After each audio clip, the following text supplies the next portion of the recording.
Adam itu bapak moyang kita.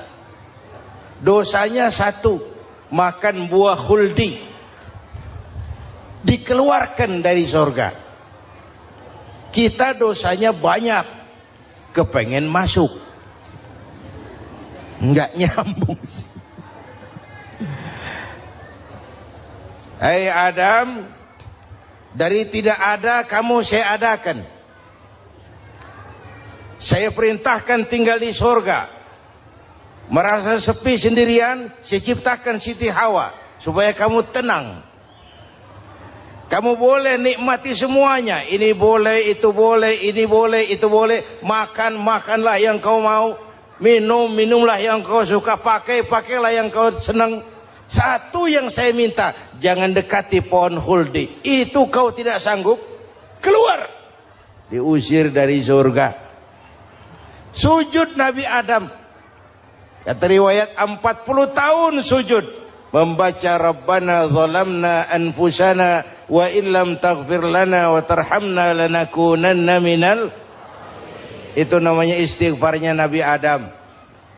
Istighfar itu kan mengucapkan astagfirullah, basmalah, membaca bismillah. Jangan kayak teman saya disuruh banyak-banyak baca istighfar, benar-benar dia baca istighfar, istighfar, istighfar. Bukan itu maksudnya. Nah, maka salah satu amalan yang sangat dianjurkan di bulan Muharram ini memperbanyak istighfar. Tidak ada orangnya yang tidak. Ayo jujur, ini yang kumpul di sini semua, ada nggak yang nggak punya dosa? Yang merasa nggak punya dosa, ayo ke depan. Ada? Tidak ada. Setiap kita, entah kecil entah besar, sengaja terlupa, pasti mempunyai yang namanya khilaf dan salah. Dan Allah Tuhan kita bukan Tuhan pendendam. Allah Tuhan kita Tuhan yang ramah dan rahmah. Hei manusia, dosamu banyak, tapi ampunanku lebih banyak. Salahmu besar, rahmatku jauh lebih besar. Kau sujud di hadapanku, aku bangga melihatnya. Kau menangis di hadapanku, aku senyum melihatmu. Kau berjalan menujuku, aku berlari menyambutmu.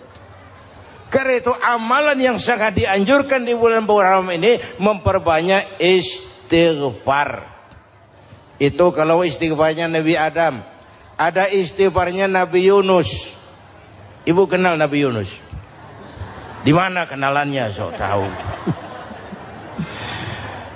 Nabi Yunus itu ketika berdakwah kepada kaumnya yang bandel, memberikan peringatan, kalau kalian tidak mau beriman akan turun azab. Kapan Yunus? Akan. Kenapa mesti akan? Sekarang aja kalau mau, saya tungguin. Kurang ajar betul ini umat. Akhirnya Nabi Nuh menghindar dengan perhitungan, kalau azab tidak turun saya sudah jauh. Meragukan janji Tuhan. Lalu naik kapal, dinaiki oleh Yunus, kapal mogok. Dicari siapa biang keroknya ini. Diundi, ternyata Yunus. Sampai 3 kali diundi. Dibuanglah Yunus ke dasar laut. Ditelan oleh ikan nun atas perintah Allah. Telan itu Yunus, jangan pakai dikunyah, rusak urusan. Telan saja, simpan di perutmu. Dibawa oleh ikan nun ke dasar lautan. Itu yang oleh Quran dikatakan bertemulah 3 macam kegelapan. Zulumatun salas. Gelapnya tengah malam, gelapnya di dasar laut, gelapnya di dalam perut ikan. Itu namanya peteng. Mbahnya gelap. Di perut ikan itulah Nabi Nuh sadar akan kesalahannya, meragukan janji Allah, meragukan janji Allah.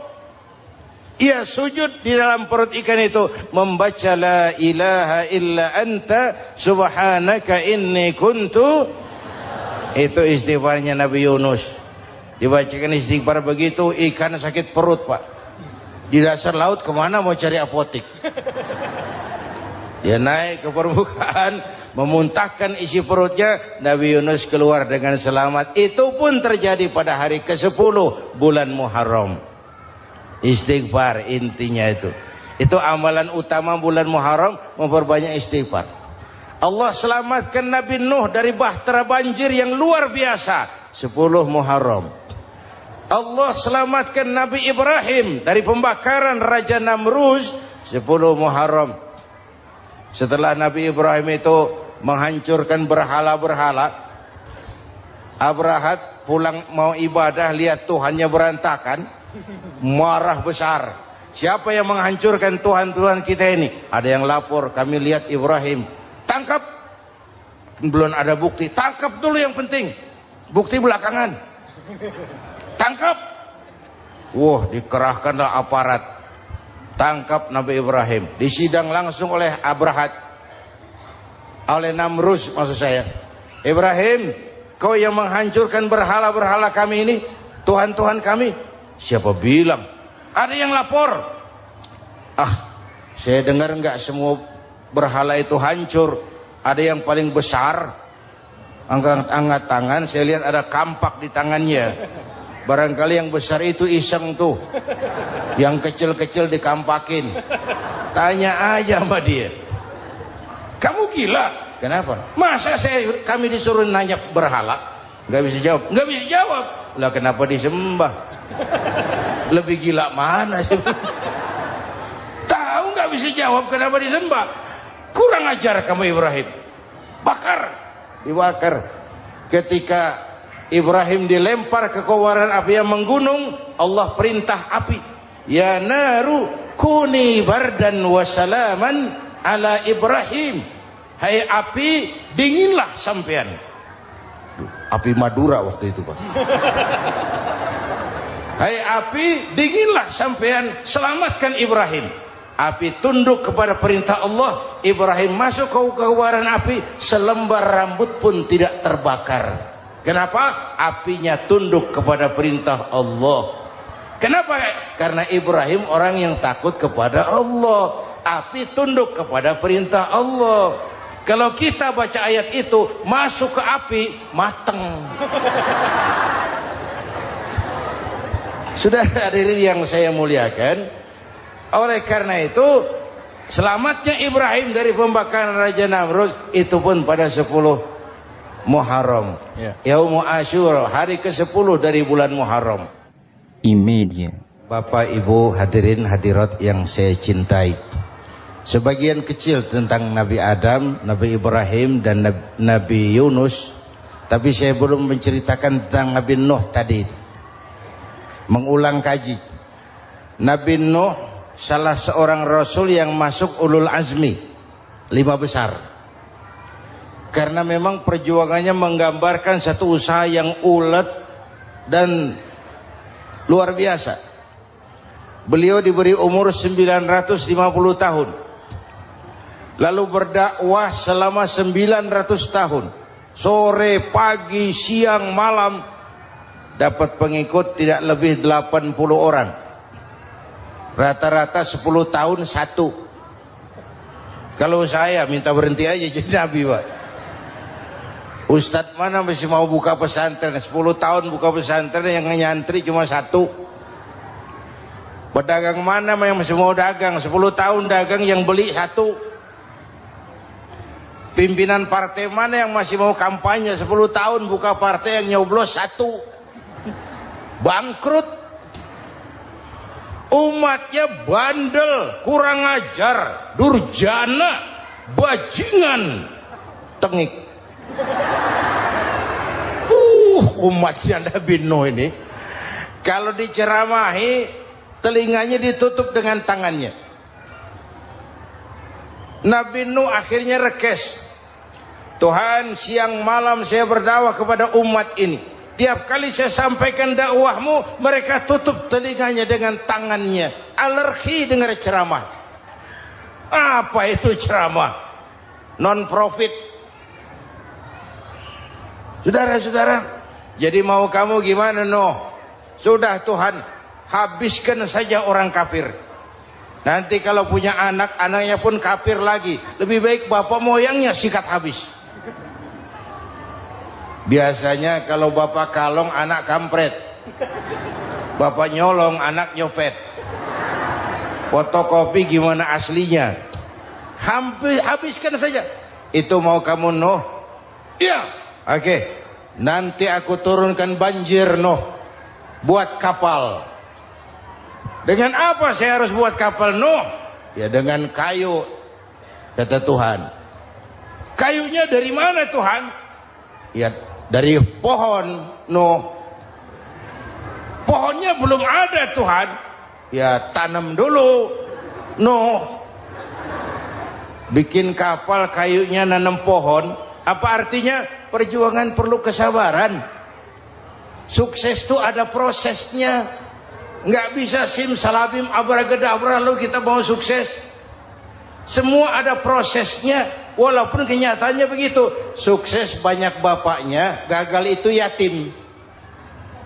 Kalau kita sukses banyak yang ngakuin. Yang baru ketemu pakai manggil encing. Ketemu baru. Tapi sukses banyak bapaknya. Gagal yatim. Gak ada yang mau ngakuin kalau kita gagal itu. Udah bikin kapal dengan kayu di tengah kampung, bikin kapal ini. Bayangkan di tengah kampung bikin kapal. Orang kafir makin menjadi-jadi. Lihat Nuh. Kenapa? Makin sarap. Bikin kapal di tengah kampung mau belayar kemana? Tuh lihat, kalau orang nggak tahu tujuan, mountain setengah jalan. Proses yang dinilai bukan finalnya. Ya kayak gitu kesimpulannya. Saya enaknya sendiri. Bikin kapal. Kapal mendekati selesai. Ini orang kafir rame-rame datang ke kapal Nuh. Mau apa? Buang najis. Sakit perut berangkat ke kapal Nabi Nuh. Nongkrong. Dapat 2-3 tumpuk pulang. Penuh lantai kapal dengan najis manusia. Inilah perjuangan. Bukan jalan raya lurus bertabur bunga di kanan kirinya. Banyak ondak dan duri, fitnah, caci maki, antipat, segala macam. Nuh. Ada orang tua dasar kafir, kurang ajar, sudah stroke berangkat juga ke kapal Nuh. Mau buang najis, pincang-pincang digotong orang. Selesai buang najis dia bangun mau pulang, pegangan tiang kapal terpeleset jatuh di atas tumpukan najis. Terjadi keajaiban, yang stroke-nya sembuh. Lumpuhnya hilang, berangkat digotong-gotong pulang jalan gagah sekali. Tapi orang kampungnya heran, ente sudah sembuh? Sudah. Berobat di mana? Kok begitu paten? Di kapal Nuh. Masih banyak.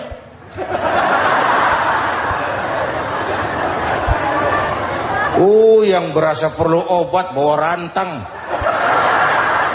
Ambil bersih lagi geladak kapal itu. Sudah selesai Nuh? Selesai. Oke, kau orang yang beriman bersamamu, binatang serba sepasang, naik Nabi Nuh, naik orang beriman, naik binatang serba sepasang. Ini cikal bakal penyelamatan manusia, Pak. Naiklah orang beriman, sudah naik semua, Nabi Nuh kontrol. Ini contoh buat kita, kontrol. Sudah naik semua teman-teman, sudah. Pemimpin yang baik bukan cuma terima laporan di belakang meja. Laporan itu yang mana juga bagus. Sama juga kampanye, kampanye yang mana juga merdu. Kalau saya, kalau aja yang dihitung. Pernah ada calon bupati kampanye janji, kalau saya berhasil kita akan banyak bangun jembatan di daerah kita.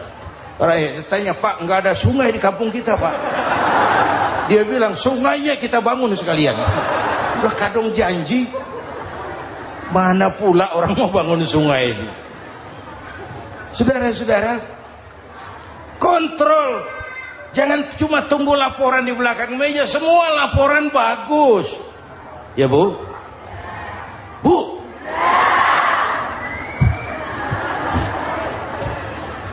Nabi Nuh kontrol. Sudah naik semua? Sudah Nuh. Pulan bin Pulan naik Nuh. Paimin bintu Kijo. Naik, kami lihat naik. Ada orang Jawa juga Kiai? Ada. Sudah kontrol, Kan'an anak saya ikut nggak naik kapal? Kami tidak lihat itu no. Kan'an. Ini potret. Bapaknya aktif ke masjid, ibunya rajin ke majelis taklim, anaknya keleleran kemana-mana. Bukan di sini, di Prancis. Udah di sini insya Allah sama.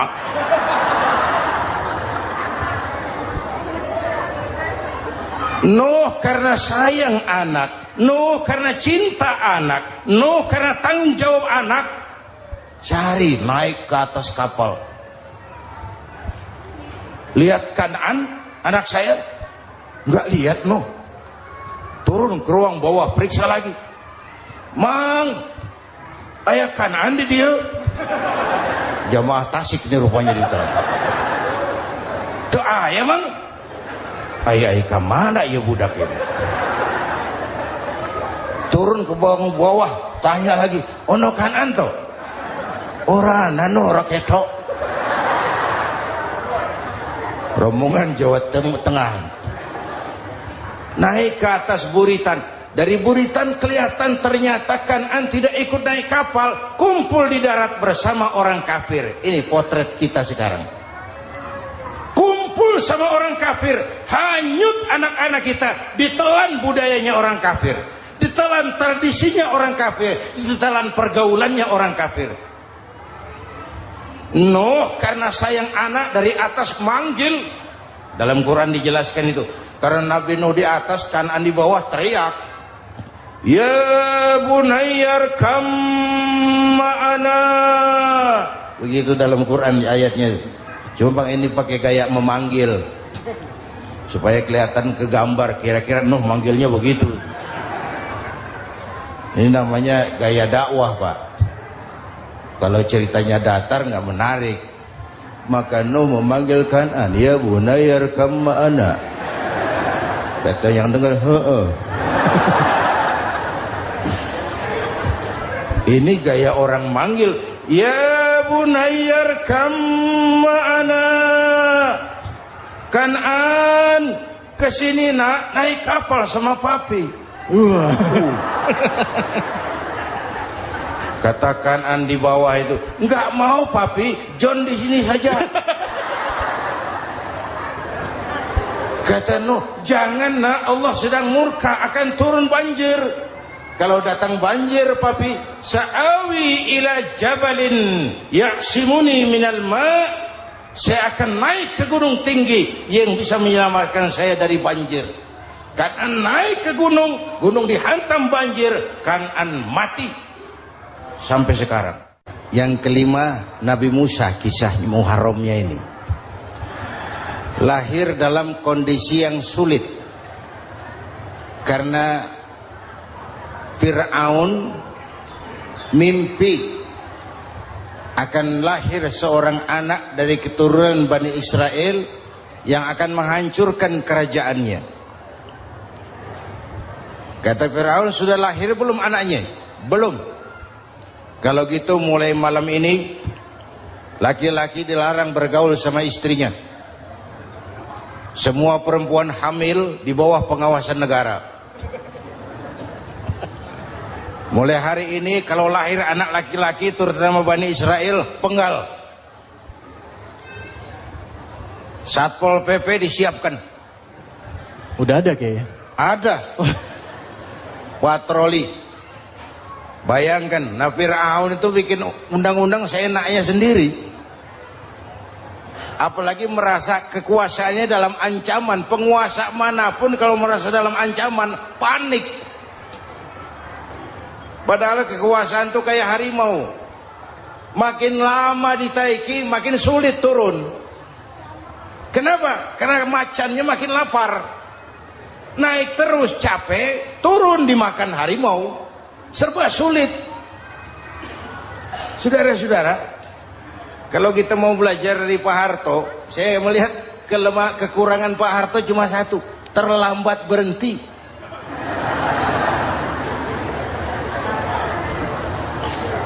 lambat berhenti. Di sekelilinginya banyak tukang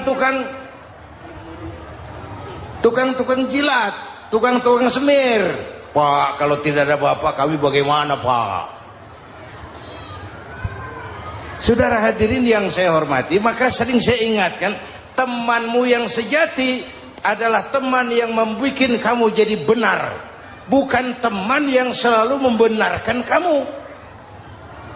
Berapa banyak pejabat-pejabat hancur karena selalu dibenarkan oleh lingkungannya. Bapak benar, Pak. Bapak bijaksana, Pak. Itu tepat, Pak. Benar. Buang angin pun kata kelilingnya, oh Bapak sehat. Temanmu yang sejati, teman yang bikin kamu jadi benar, bukan teman yang selalu membenarkan kamu. Bapak Ibu hadirin yang saya hormati, tapi kehendak Allah terjadi. Lahirlah Musa. Bayinya dihanyutkan di sungai Nil. Bayi sudah menderita, dihanyutkan di sungai Nil. Dan akhirnya besar di lingkungan istana Fir'aun. Diriwayat oleh Ratu Aisyah, perempuan Fir'aun, setelah mulai berjuang, terjadilah itu. Musa dan pengikutnya dikejar oleh Fir'aun. Sampai di tepi laut, Allah wahyukan Musa, lempar tongkatmu ke laut. Dalam kondisi darurat, mukjizat tiada jalan. Kondisi darurat. Kalau tidak, mukjizat itu maunya Allah, bukan maunya Nabi. Nabi nggak kuasa, Allah yang mau. Tapi hidup Nabi bukan mukjizat, manusiawi. Tidak mentang-mentang ada mukjizat tongkat, tiap sulit main tongkat, nggak usah berjuang kalau begitu. Itu darurat menyelamatkan umat. Tongkat dilempar ke laut, laut terbelah. Laut terbelah. Itu secara visualnya bisa kita lihat dalam film The Ten Commandments. Udah nonton belum? Urusan nonton kalah sama Ustadz bagaimana sih? Ten Commandments, 10 firman Tuhan. Tekniknya bagus loh. Bagaimana laut terbelah. Musa lewat, Fir'aun mengejar. Musa sampai di ujung sana, Fir'aun masih di sama tengah perjalanan. Laut nutup kembali. Laut menutup kembali, Fir'aun tenggelam. Cengap-cengap di lautan. Begitu nafas sampai di tenggorokan, Fir'aun sambil cengap-cengap itu, amantu bi Rabbi Musa wa Harun. Duh, kalau begini mah saya juga percaya sama Tuhannya Musa. Malaikat maut jengkel, goblok loh. Terlambat sekarang. Ditenggelamin terus. Modar. Musa selamat. Fir'aun mati. Jenazahnya, jasadnya terdampar di pinggir laut. Beberapa waktu kemudian ditemukan orang, dimumi, dibalsem, diawetkan. Itu sesuai janji Quran. Wa kadzalika nunajjika bi badanika litakuna liman khalfaka ayah. Kami selamatkan badan kamu agar jadi pelajaran bagi orang-orang sesudah kamu nanti. Janji Quran tepat. Janji itu 14 abad yang lalu. Jasad Fir'aun ditemukan, dimumi, diawetkan, dibalsem di bawah nama Farao Ramses II. Sekarang tersimpan di Museum Negara di Mesir. Kapan-kapan nanti ibu main ke Mesir, mampir. Naik ojek paling berapa itu? Oh, orangnya tinggi, hidungnya mancung. Pokoknya pantaslah jadi Fir'aun. Selamatnya Musa di kejaran Fir'aun di ujung sana itu terjadi pada hari ke-10 bulan Muharram, yang oleh orang Nasrani diperingati dengan hari raya Paskah. Mereka melaksanakan puasa, mensyukuri nikmat keselamatan dari kejaran Fir'aun. Makanya kalau kita ikut puasa di bulan Muharram, bukan mengikuti syariatnya Nasrani, salah. Karena Nabi mengajarkan, itu sumbernya. Bukan ikutan sama ibadahnya Israel. Tapi memang agama ini kan merupakan mata rantai. Datang Rasul baru melengkapi Rasul sebelumnya, datang Rasul baru melengkapi Rasul sebelumnya. Mata rantai yang berkaitan. Setelah Muhammad selesai, selesailah tugas Nabi dan Rasul. Selesailah misi Nabi dan Rasul. Tidak ada Nabi lagi sesudah Nabi Muhammad. Itu harga mati, titik. Gak ada kompromi. Siapapun sekarang ini nggak datang ngaku jadi Nabi, wajib tidak percaya. Wajib tidak percaya. Tapi kaitannya memang kita bilang Nasrani, orang bahasa Arab, bahasa Ibraninya Nazaret, Nasiroh, Nazaret. Itu beda dialek. Kita Daud, dia David.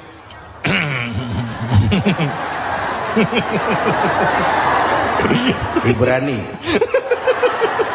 Kita Ali, dia Alek. Kita Sulaiman, dia Solomon. Kita Camat, dia Comot. ini yang ngomong ini comot sembarang. Imedia. Bapak dan Ibu jamaah yang saya cintai, pertanyaan pertama, hijrah qalbiyah. Ada hijrah badaniyah, hijrah fisik yang dilakukan Nabi dan sahabat dari Mekah ke Madinah. Itu hijrah badaniyah.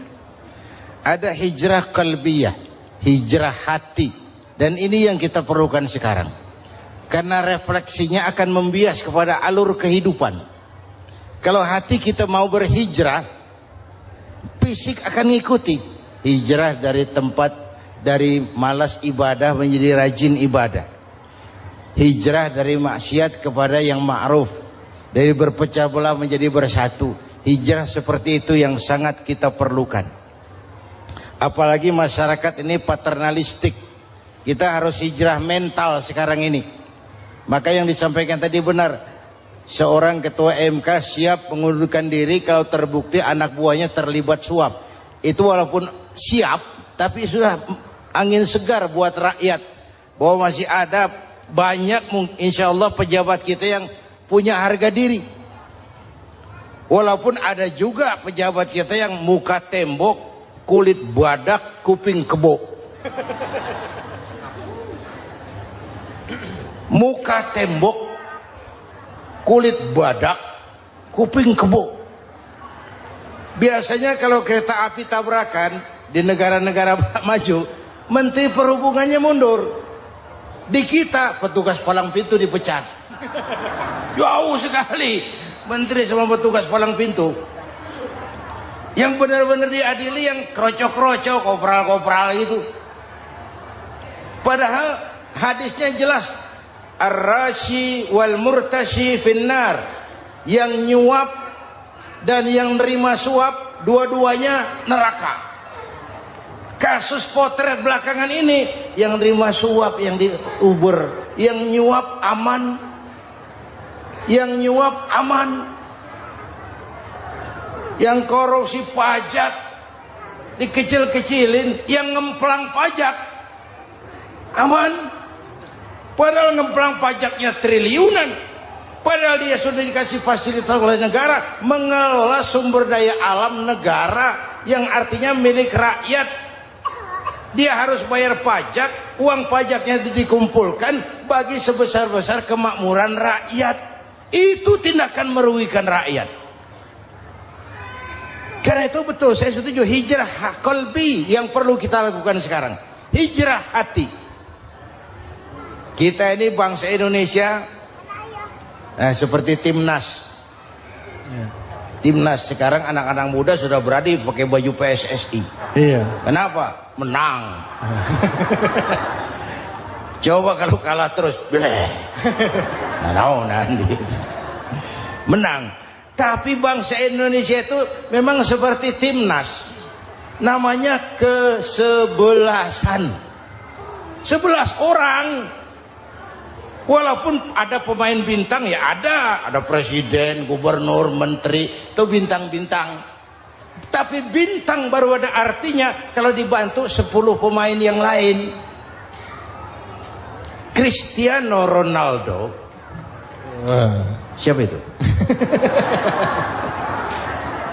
Penyerang tengah Real Madrid, Wah. bintang. Lionel Messi. Siapa lagi? Barcelona. Bercelana.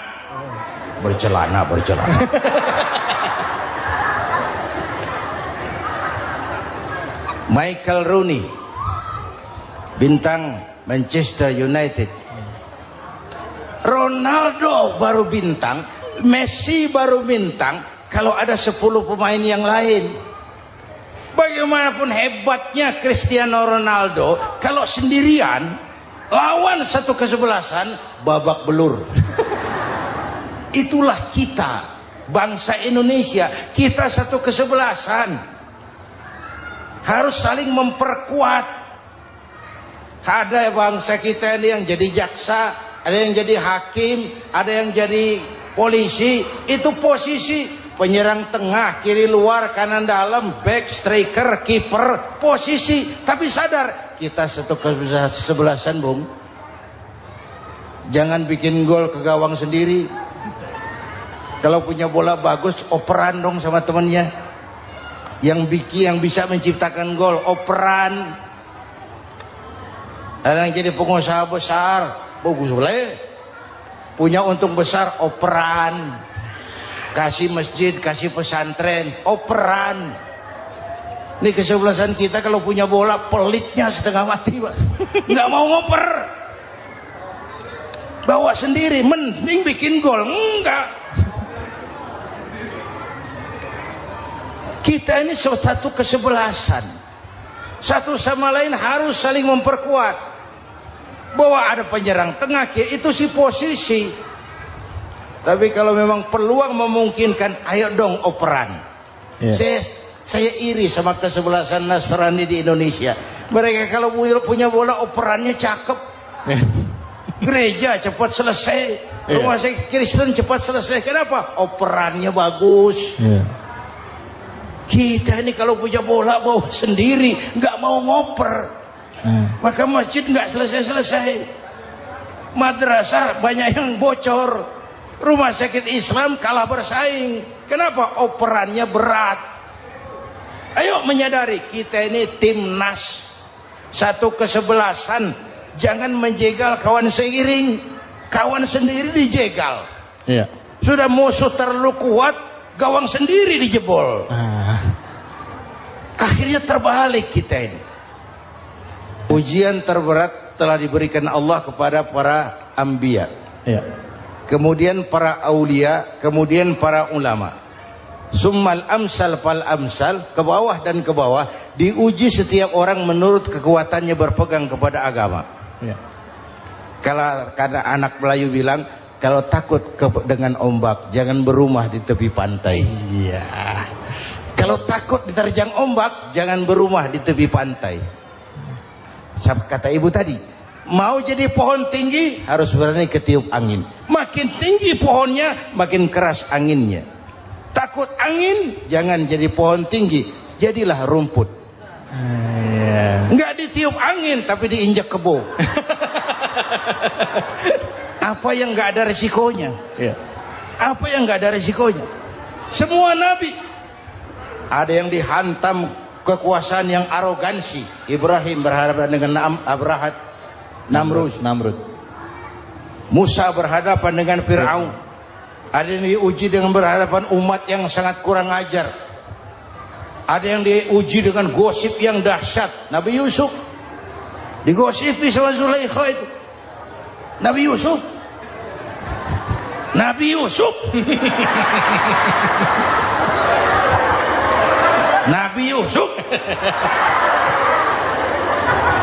Yang namanya gosip itu kan menyebarkan keburukan orang. Kalau benar saja hukumnya ghibah. Kalau salah hukumnya fitnah. Fitnah lebih bahaya dari pembunuhan. Benarnya ghibah, salahnya fitnah.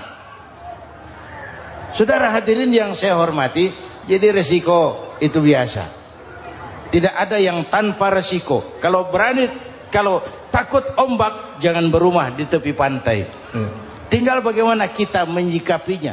Kalau kita dewasa, ini bagian ibadah saya kurang. Mungkin karena diomongin orang, tambah pahala saya. Mungkin karena diomongin orang, tambah pahala saya. Maka saya ngadapi gosip sepatah pun saya nggak ngomong. Saya cicing wae cicing. Saya percaya masyarakat tuh punya filter. Amin. Insyaallah. Saya percaya Tuhan tuh nggak tidur. Kemudian melahirkan kita ke alam dunia ini, secara biologis bahan kita sama, dan tidak itu yang menentukan ketinggian